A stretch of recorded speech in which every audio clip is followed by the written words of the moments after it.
नमस्ते, प्रणाम, हर महादेव। आप सभी को स्वागत है हमारे चैनल में। तो कैसे हैं आप लोग? उम्मीद करते हैं अच्छे होंगे, स्वस्थ होंगे, मस्त होंगे। आज आप लोग के बीच एक प्यारा सा झूमर गीत लेके आई हूँ। आप हमारे चैनल पे जाइए, सुनिए।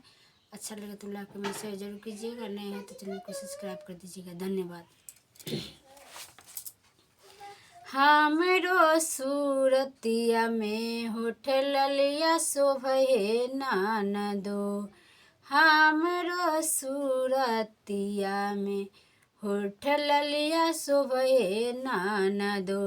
से देखे वाला पियावा विदेशवा रहे नानदो।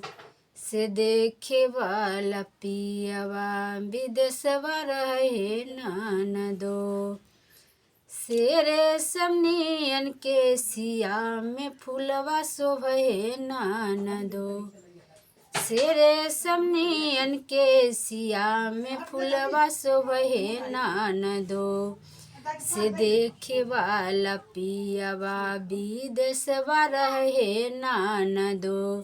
से देखे वाला पियावा विदेशवा रहे नानदो। से हमरो सूरतिया में होठ ललिया शोभे नानदो। से देखे वाला पियावा विदेशवा रहे नानदो। से दिन दोपहरिया मनमा लाग नहीं है नानदो। से दिन दोपहरिया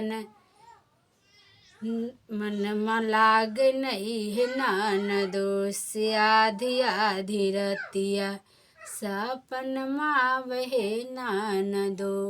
से आधी आधी रतिया सपनमा वहे नानदो।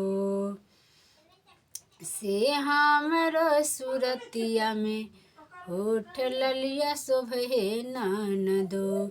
से देखे वाला पियावा विदेशवा रहे नानदो।